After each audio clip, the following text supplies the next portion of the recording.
When you're managing a remote workforce, it's all about trust.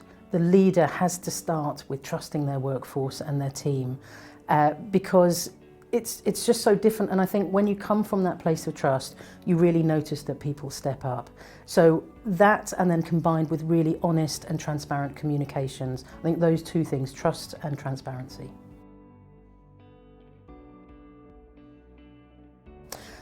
One of the very positive side effects of having a remote model is that you have access to incredible talent.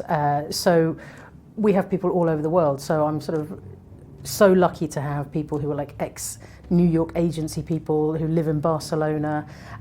We have my exec team made up of 6 people, and 3 of them are in London, 3 of them are in Aberdeen, Valencia and North Carolina, and that works really well to have that kind of talent. We're not restricted to living in London, for example.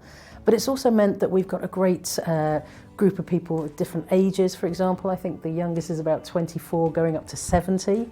And we have people who find it hard to get into an office. So maybe they've got mobility issues, or they're a carer, or they're juggling childcare, for example. So we have a very rich source of talent, and it's really built in a lot of diversity for us, which is obviously a very good business thing too.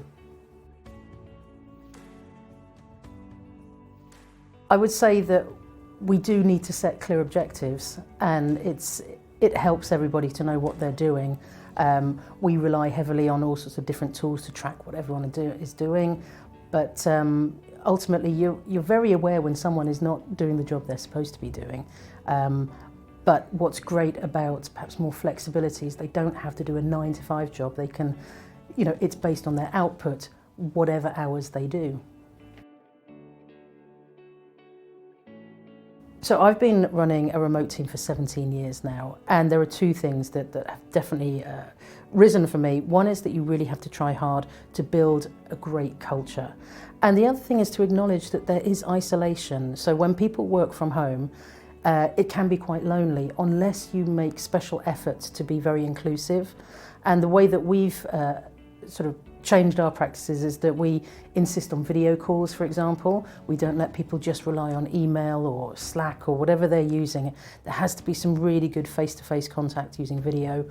We also try and build in much more in-person contact as well. So we do big training sessions for sort of cross-functional teams. And there's this nice little thing that we've done where we have a coffee budget. So if someone, say, flies into a country where they know one of their colleagues lives, we will foot the bill for them to have some food and drink together.